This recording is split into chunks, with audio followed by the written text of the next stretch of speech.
Pocong selalu hadir di kamarku. Aku tak paham kenapa Pocong begitu betah berada di kamarku berlama-lama. Yang aku heran, dia akan keluar kamar kalau subuh menjelang, tepatnya sebelum azan subuh berkumandang memanggil setiap orang yang terlelap. Aku masih ingat saat pertama kali si Pocong mendatangi kamarku. Waktu itu usiaku masih 10 tahun.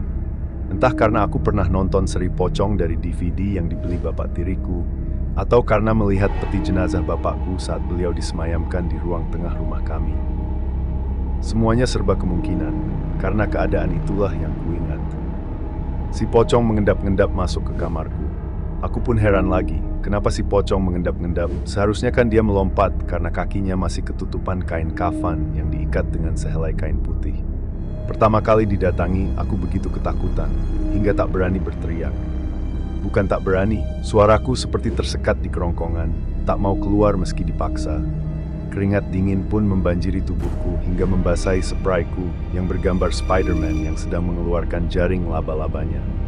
Aku tahu yang datang itu si Pocong, karena ekor mataku sempat melirik ke arah pintu kamar yang dibuka. Dia mengendap seperti takut jejak langkahnya terdengar. Kain yang menutupi tubuh si Pocong sudah kelihatan kumal. Demikian bayangku, walau tak begitu melihat karena tersamar oleh buramnya lampu kamarku. Cuma dari baunya yang apek yang membuatku membayangkan kalau kain yang dipakai si Pocong itu sudah kumal. Kututupi wajahku dengan guling serapat mungkin dan berharap itu semua cuma mimpi buruk. Aku berusaha membayangkan hal-hal yang menyenangkan untuk menepis rasa takutku yang mendalam dan berharap pagi segera menjelang. Namun usahaku tak berhasil. Si Pocong terus mendekati tubuhku yang terbaring. I'm gonna die, pikirku sambil menangis ketakutan. Suara tangisku pun nyaris tak terdengar. Aku takut si Pocong makin marah dengar suara tangisku. Pasrah, cuma itu yang terpikir sebagai penyelamat. Benar saja si Pocong mendekatiku, sedekat mungkin. Dia berbaring di sampingku. Ini kurasakan saat tubuhnya naik ke atas tempat tidurku, tepat di sebelahku. Napas si Pocong menghembus di telinga kiriku. Begitu dekatnya hingga aroma rokok menyan dari mulutnya terasa di hidungku. Guling makin kutekan ke wajah sambil menahan takut dan tangis. Si Pocong cuma mendesah menyebut namaku. Andi! Demikian berulang menyebut namaku. Lidahnya pun kurasakan menjulur menjilati kuping kiriku, terasa hangat dan basah. Aku cuma diam ketakutan hingga air kencingku keluar tanpa diperintah, membasahi tempat tidurku. Puas dengan kuping kiriku, si Pocong mulai meraba punggungku hingga pantatku. Kemudian rabaan itu berpindah di antara dua pahaku hingga akhirnya selangkanganku. Selanjutnya, aku tak tahu lagi apa yang terjadi kemudian. Mungkin aku pingsan entah berapa lama.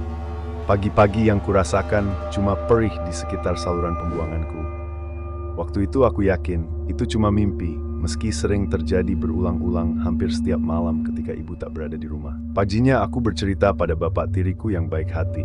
Semua kuceritakan padanya. Kukatakan ada Pocong di kamarku. Bapak tiriku cuma tertawa mendengar kisahku. Dia cuma berkata menghibur, "Kamu pasti bermimpi, mana ada Pocong? Kamu sih terlalu banyak nonton film Pocong." Aku cuma manggut-manggut berusaha mempercayainya. Lalu aku pun bercerita pada Mang Dirman, supir keluargaku yang setia dan sedikit budek. Setengah teriak aku bercerita padanya. Mang Dirman pun sependapat dengan bapak tiriku.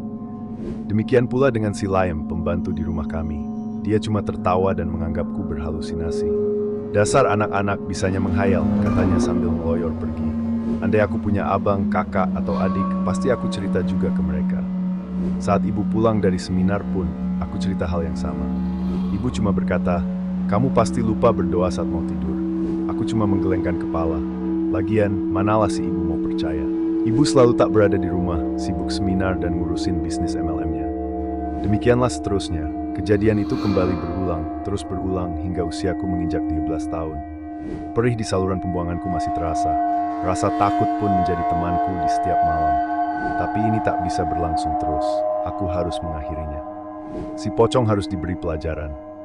Suatu malam saat ibu sedang di Macau, si Pocong pasti kembali datang. Saat itu, sudah kupersiapkan sebilah pisau yang kuambil dari dapur. Kusembunyikan pisau itu di balik bajuku sambil tidur seperti biasa dengan agak menelungkup dan guling menutupi wajahku. Tepat tengah malam, si Pocong mengendap dan segera berada di sampingku. Semua perlakuannya kembali terulang seperti saat pertama kali dia melakukannya. Sebelum jauh dan lepas kendali, pisau dapur yang kugenggam segera kuhujani ke perut si pocong. Aku harap dia mampus 2 kali. Tanpa berhenti, pisau itu terus kuhujani ke tubuh si pocong. Si pocong tak lagi mendesah, cuma suara kesakitan yang kudengar. Makin lama makin lemah, hingga tak terdengar lagi. Malam itu pun kembali senyap. Kulihat dalam keremangan kamar, si pocong tak lagi bergerak.